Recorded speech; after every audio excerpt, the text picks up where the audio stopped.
नमस्कार दोस्तों, उम्मीद है आप सभी लोग सकुशल होंगे और आपका स्वागत है मेरे इस चैनल में एडवोकेट कृष्ण कुमार त्रिपाठी। दोस्तों, आज एक इम्पोर्टेंट टॉपिक पर डिस्कशन करूंगा। धारा 156(3) सीआरपीसी की और धारा 200 सीआरपीसी की। ठीक है दोस्तों, ये बात आप जानते हैं कि जब भी हम किसी थाने में जाते हैं कोई भी रिपोर्ट लिखवाने तो पुलिस एफआईआर दर्ज नहीं करती है। ठीक है, हमारे देश में एफआईआर को दर्ज करवाना एक बहुत बड़ी टेढ़ी खीर है। महाभारत युद्ध जीतने जैसी कहानी है एफआईआर को दर्ज करवाना। ठीक है, और किसी भी तरह का क्राइम हो, खासकर कि गंभीर अपराध, संज्ञेय अपराध जिसको कहते हैं, ठीक है, तो हम एफआईआर दर्ज नहीं करवा पाते हैं। लेकिन हाँ, ये भी एक हकीकत है कि झूठी एफआईआर हमारे देश में आए दिन दर्ज होती हैं। तो सीधी सी बात है, उसके लिए पुलिस को पैसा खिलाया जाता है। ठीक है, मगर सच में किसी के साथ क्राइम हुआ है तो एफआईआर दर्ज पुलिस नहीं करती है, क्योंकि यहाँ भी पुलिस को पैसा चाहिए। ठीक मित्रों, जब पुलिस एफआईआर दर्ज नहीं करती है तब क्या करना चाहिए, मैं वही बता रहा हूँ। ठीक है, पहली बात ये कि जब पुलिस एफआईआर दर्ज ना करे तो आप पुलिस के पास जाते हैं और पुलिस को एक एप्लीकेशन दीजिए और उसकी रिसीविंग लीजिए। अगर आप एप्लीकेशन देते हैं और पुलिस उसकी रिसीविंग नहीं देती है तो फिर आप उस एप्लीकेशन को बाई पोस्ट, रजिस्टर्ड पोस्ट से उस पुलिस थाने पर भेजिए और डाक की रसीद संभाल के रखिए। उसके बाद आप 7 दिन का वेट कीजिए। ठीक है, कई एडवोकेट्स राय देते हैं कि 1 महीने का वेट करो। मैं कहता हूँ 7 दिन का वेट करो। 7 दिन का वेट क्यों करना है ये मैं आगे बता दूंगा आपको। तो 7 दिन का इंतजार कीजिए। 7 दिन का इंतजार करने के बाद आप उस पुलिस ऑफिसर के ऊपर जो ऑफिसर बैठा है, फॉर एग्जांपल आपने थाना प्रभारी को एप्लीकेशन दी, थाना प्रभारी के ऊपर सीएसपी बैठता है और जहां कमिश्नर रूल लागू है वहां एसीपी बैठता है। उसके अलावा एसपी भी होता है, आईजी भी होता है, और जहां कमिश्नर रूल लागू होता है वहां डीसीपी होता है या फिर कमिश्नर ऑफ पुलिस होता है।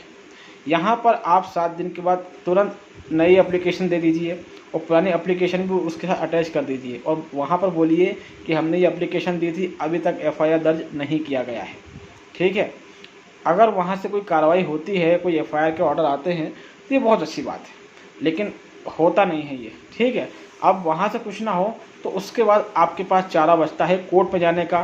कोर्ट में धारा 156(3) सीआरपीसी के तहत आप एफआईआर के लिए एप्लीकेशन लगा सकते हैं। ठीक है, वहाँ पर जब आप जाएंगे जज आपके आर्गूमेंट सुनेगा और उसके बाद जज को लगता है तो जज एफआईआर के ऑर्डर करेगा, जांच के आदेश देगा। लेकिन मित्रों, प्रैक्टिकली हकीकत ये है कि 90% 156(3) को जज घुमा फिरा के खारिज ही करते हैं।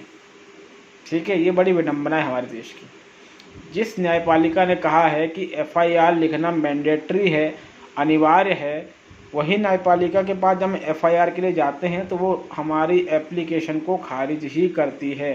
ये बहुत बड़ा दोगलापन है। अब इसमें कोई कुछ भी कहे, किसी भी तरह का तर्क दे कि वो कोर्ट है ये, और ये क्या कहते हैं, ये पुलिस थाना है, दोनों में फ़र्क है, फलाना है, ढिमका है, दोस्तों ये सब फालतू की बातें हैं। ये तो पब्लिक को बेवकूफ़ बनाने की बातें हो जाती हैं। जब जुडिशरी ने साफ साफ कहा है कि थानों को एफआईआर लिखना अनिवार्य है, तो फिर वही जुडिशरी जब उसके पास लोग आते हैं तो खुद एफआईआर के ऑर्डर क्यों नहीं देती है? बड़ी हैरानी की बात है ना ये। इसमें जो तथाकथित कानून के ज्ञाता वो कुछ भी तुर्रा लगा सकते हैं कि अरे वो न्यायपालिका है, ये कार्यपालिका है, ऐसा है, वैसा है, नियम ऐसा है। ये सब फालतू की बातें हैं मित्रों। ठीक है, उद्देश्य लोगों को न्याय देना होना चाहिए। ठीक है, तो 156(3) आप लगाएंगे तो वो खारिज, अगर वो एक्सेप्ट हो जाती है तो एफआईआर के ऑर्डर हो जाएंगे, और अगर वो खारिज हो जाती है तो ऑप्शन क्या है? अगर वो खारिज हो जाती है तो दोस्तों आपको धारा 200 के तहत, सेक्शन 200 सीआरपीसी के तहत प्राइवेट कंप्लेंट फाइल करनी है। जब आप प्राइवेट कंप्लेंट फाइल करेंगे तो फिर आपको एविडेंस के लिए बुलाया जाएगा, आपके गवाह होंगे, आपको सबूत दिखाने पड़ेंगे, सामने वाली पार्टी को समन जारी होगा, वो भी आएंगे अपने वकील के साथ, वो भी अपने सबूत देंगे, आर्गुमेंट होंगे, और एक जो इसकी प्रक्रिया होती है उसके तहत ये मामला आगे बढ़ेगा। उसके बाद जज को अगर लगता है कि क्या कहते हैं आपका मामला जिनाइन है तो जज इसमें सज़ा भी सुना सकता है सामने वाले को, और अगर उनको लगता है कि आपके मामले में दम नहीं है तो सेक्शन 203 के तहत वो आपके मामले को खारिज भी कर सकता है। ठीक है, एक और महत्वपूर्ण बात दोस्तों कि सुप्रीम कोर्ट ने जजमेंट दिया था, एक लैंडमार्क जजमेंट है, आप नोट कर सकते हैं। ये जजमेंट गूगल पे अगर सर्च करेंगे सीधा ओपन होता है, ललिता कुमारी versus state of Uttar Pradesh, Lalita कुमारी बनाम उत्तर प्रदेश राज्य। इसी जजमेंट में सुप्रीम कोर्ट ने एफआईआर को लेकर बहुत सारी गाइडलाइन जारी करी थी। ठीक है, ये जजमेंट इजीली आपको अवेलेबल हो जाएगा। इसी जजमेंट में सुप्रीम कोर्ट ने कहा था कि प्रत्येक संज्ञेय अपराध कॉग्निजेबल ऑफेंस में एफआईआर लिखना मैंडेटरी है, ना लिखने पर थाना प्रभारी के खिलाफ कार्यवाही की जाएगी। ठीक है, पारिवारिक मामले, पैसे के लेन देन के मामले और भ्रष्टाचार के मामले, इस तरह के मामलों को छोड़कर बाकी सभी मामलों में पुलिस को पहले एफआईआर ही लिखना है, बाद में ही जांच करना है। दूसरी बात ये मित्रों कि इसमें 3-4 ऐसी कंडीशन डाली थी सुप्रीम कोर्ट ने, जहां पर पुलिस पहले जांच कर सकती है और बाद में एफआईआर लिख सकती है। तो वो मामले कौन से थे? तो वो मामले थे, पहला पारिवारिक मामला कि अगर परिवार का झगड़ा है, हस्बैंड वाइफ का या किसी और का। दूसरा है भ्रष्टाचार का मामला कि किसी पर भ्रष्टाचार के आरोप, रिश्वत देने के आरोप हैं। ठीक है, तो ऐसे मामले, इन मामलों में जो है क्या कहते हैं, पुलिस पहले जांच कर सकती है, बाद में एफआईआर लिख सकती है, किंतु इन मामलों में भी लिमिटेशन है 7 दिन का। ठीक है, अगर आपने पुलिस को कंप्लेंट करी तो पुलिस को 7 दिन में इन्वेस्टिगेशन पूरी करनी पड़ेगी, किंतु पुलिस ऐसा कुछ भी नहीं करती। इसलिए मैंने वीडियो की शुरुआत में बोल दिया था कि आपको 7 दिन पूरे होने के बाद अपने ऊपर के अधिकारी को शिकायत कर देनी है।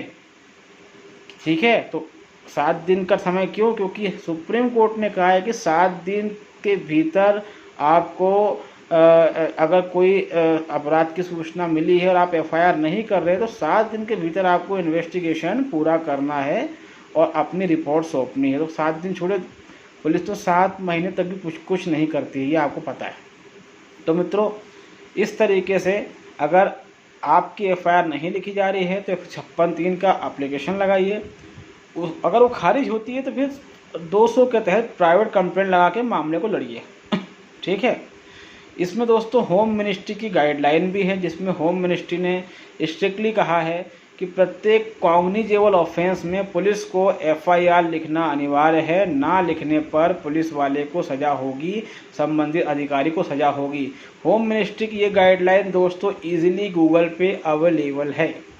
अगर इजीली ना होती तो मैं आपको बाकायदा कमेंट बॉक्स में दे देता, लेकिन ये सब इजीली अवेलेबल गूगल पे। आप सर्च करेंगे home ministry guideline regarding FIR, easily ये खुल जाता है पीडीएफ, उसको आप डाउनलोड कर सकते हैं। ठीक है, तो दोस्तों प्राइवेट कंप्लेंट और एफआईआर को लेके ये चीज़ें आपको समझ में आई होंगी। अगर मैट्रिमोनियल डिस्प्यूट चल रहा है आपकी फैमिली में और आपको लगता है कि अपनी वाइफ के खिलाफ कुछ एफआईआर लिखवाई जा सकती हैं, तो बाकायदा आप इन चीज़ों का सहारा ले सकते हैं। ठीक है, और जिस तरीके से आपकी वाइफ चालाकी करके झूठे मामले दर्ज करवाती है, तो आप भी उसी तरह का दिमाग लगाकर इन चीज़ों का 156(3) का या धारा 200 का सहारा ले सकते हैं। इससे आपकी वाइफ भी परेशान हो जाएगी। ठीक है, मैं हर मामले में मैट्रिमोनियल डिस्प्यूट का जिक्र करता ही हूँ, क्योंकि दोस्तों ये मामले बहुत ज़्यादा बढ़ गए हैं। ठीक है, और पैसा कमाने के उद्देश्य से ही ये मामले बढ़े हैं। इसमें एक पुरुष पिसता है, महिला वर्ग पैसा कमा रहा है, वकील पैसा कमा रहे हैं, एक पुरुष को नोच नोच खाया जाता है। इसलिए मैं इनका जिक्र करता हूँ, ये ज़रूरी है। ठीक है, तो उम्मीद है मेरा ये वीडियो आपको अच्छा लगा होगा। इसको लाइक करें, सब्सक्राइब करें, शेयर